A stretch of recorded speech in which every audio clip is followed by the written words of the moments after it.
So is Airbnb really dying, or is it just the hype of the Airbnb bust to clickbait people into clicking different YouTube videos? By the end of this video, I'm going to give you my take being an Airbnb host from 2016 to today, and what are the steps and what do I see going on with different states and laws and HOAs and zoning issues, and then you can make an informative decision whether or not you want to be an Airbnb host in 2024 or you want to sit on the sidelines and watch everybody else blow it up. So let's talk about it first. Let's talk about a couple different states. We all know that in the United States, we have a total of 50 total states. I'm going to name 3 areas right now. I'm going to give you the states and I'm going to share with you some of the data that Airbnb has put out that would really kind of help you understand what's going on in these areas. Let's start with California as a whole. California as a whole basically said, listen, we're going to put a tax, a 15% tax on short-term rental platforms in a certain areas so that, just so you guys know, would actually bring in more money to bring in more properties. It's not to stop Airbnb, it's not to stop short-term rentals, but that extra 15% tax actually lets more buildings being built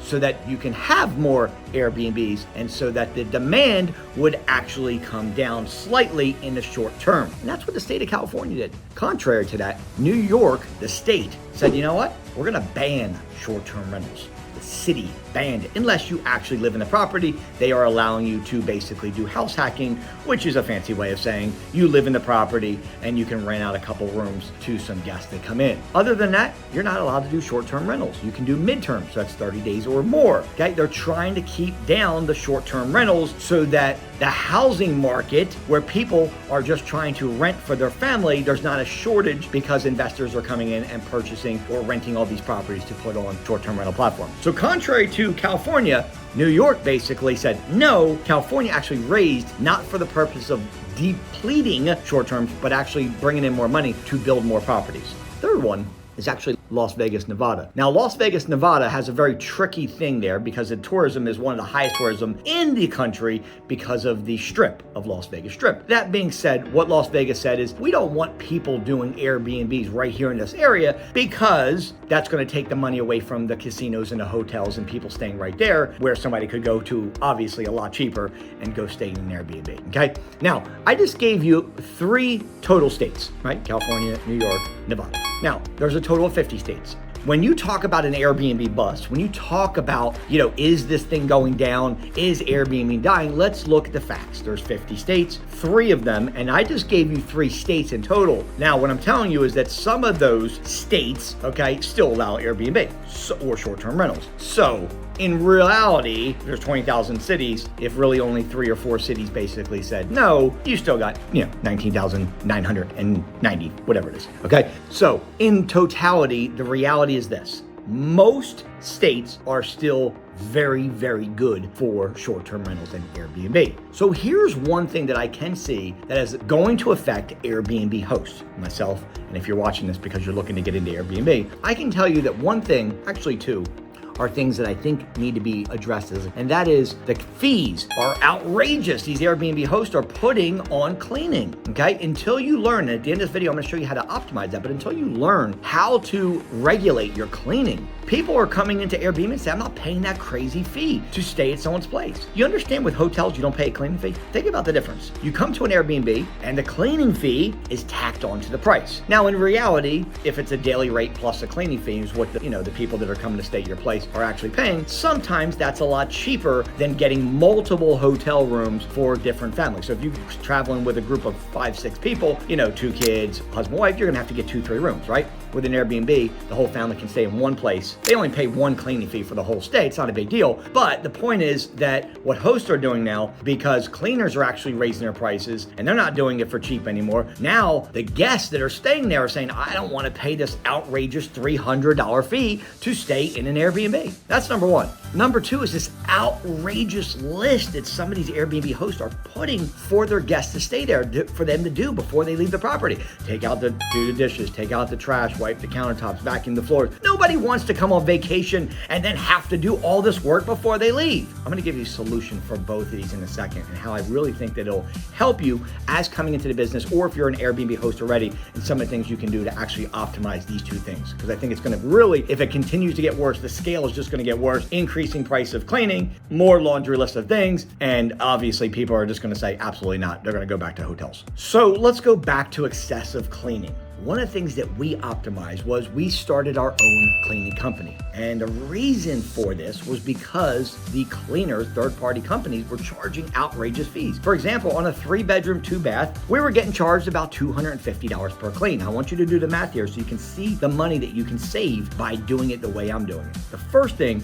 is, let's say that it's $250 for a 3-bedroom, 2-bath. And let's say on my side, what I'm doing now for a 3-bedroom, 2-bath, I got one cleaner who spends about 3 hours in the property, which would be about 3 hours in a property doing a 3-bedroom, 2-bath. And I pay her $20 per hour, 20, 40, 60. So we pay 60, you hire a third-party company that you're paying $250 for. So now look at the delta between 60 and 250. You're talking about $190 extra per clean. And if you clean it on average, probably if you got a good occupancy, you're gonna be cleaning probably 6-7 times a month. So now take that $190, multiply that times 6 or 7 stays, and now you're talking about $1,400 that is extra that you don't have to pay out to the cleaners that goes in your pocket. This is the Airbnb bust. And I'm gonna tell you something. This is the reason why people are busting out. 2 reasons. Number 1, cleaning fees are outrageous. They have not figured out how they can just hire somebody to do it for 20 bucks an hour. Number 2, they end up paying these management companies because they don't know how to manage a property. They've never learned how to manage a property. I teach my students this, to do it in less than 15 minutes a day. But what they're doing is they're hiring a company, a third-party company, and giving away 25% of revenue because they're like, I don't have any time. Guys, if you don't have 10 minutes a day to run your business, you don't need to be doing this business. Why give away 25% of your proceeds to another company to run it? That's why Airbnb bust was a real thing, because people, Airbnb hosts, are really busting out because they're paying outrageous fees in cleaning. They've had a long laundry list of these things that they want all these guests to pay. Their occupancy is dropping tremendously because of these things. And they are at the point where they're just like, look, my occupancy is dropping and I don't understand why.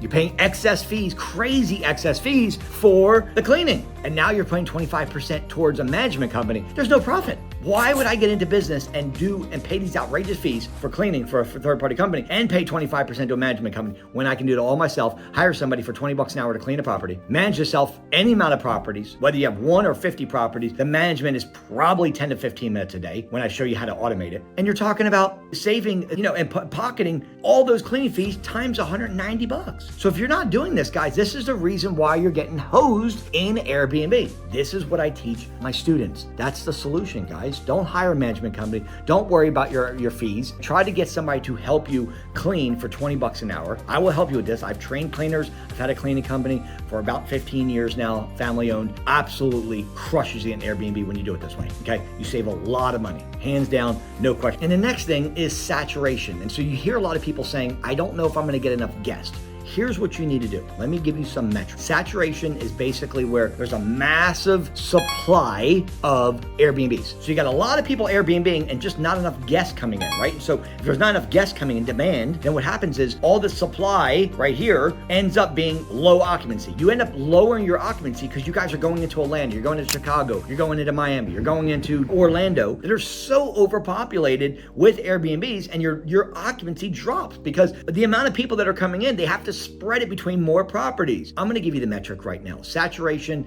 I don't believe in it. I do know that it is a thing if you go into really, really, really heavy populated Airbnb areas, but other than that, there's so many different areas to go into. And by the way, if you don't live in one of these cities that I'm gonna give you here in a second, guess what? You can run this business from your cell phone as long as you have a Wi-Fi connection. So I'm gonna give you a couple cities as well, don't worry. But when it comes to saturation, here's the thing you wanna look for. When you're looking for a market, you go into airdna.co. Don't get the free version. My students get the top level AirDNA access. I paid $2,000 a year for it. It's the best of the best. Now, what you're looking for is you're looking for a market that has less than 10,000 people in the market. You can find it right down there, AirDNA. We don't want more than 10,000 people in the market because over 10,000 we can fit into saturation. Number 2, you want more than 250 people that are Airbnb in the area. So that way we can have some data, not just 3 or 4 people that are Airbnb in a city. So more than 250, less than 10,000. Another metric you want to look for is the market grade. That goes from 0 to 100. You want to be 70 or higher. It'll tell you right there on the AirDNA. The third thing that we're looking for is the occupancy. I like 58% occupancy or higher. 58% 98% or higher, you should be in a decent market. And lastly, you want to make sure that your average daily rate is more than $150. It'll tell you right there. If you fit all four of these, you have a decent market for Airbnb. Now you just take your property, you put the data inside of AirDNA with that market right there. Now you know what market to be in, and now you can start searching properties to see if the numbers make sense, okay? If you guys need help in understanding how the markets work, understanding how that works, understanding like, hey, I want to get into this, but I don't really understand it, Mike, I'm brand new. I got you. I got the Airbnb Super Bowl this Friday, guys. This Friday, 8 p.m. is literally the most anticipated Airbnb training on the entire planet. It's this Friday, 8 p.m.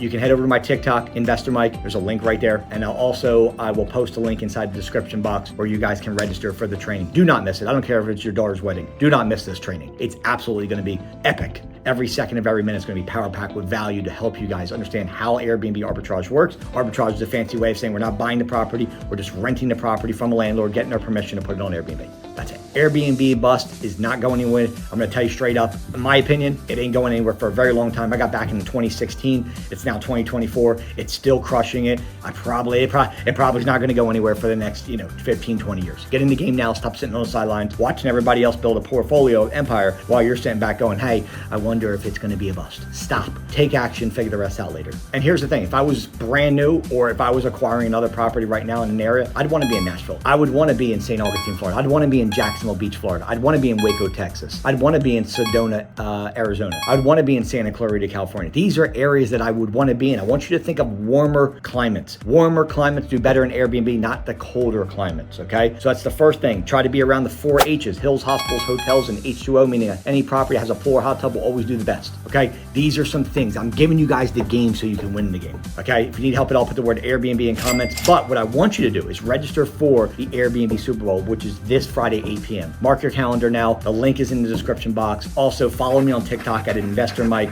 You'll see the link there in the description as well. God bless. Be safe, guys. I want to give you all the game I can give you so you can win the game of Airbnb. Let's roll.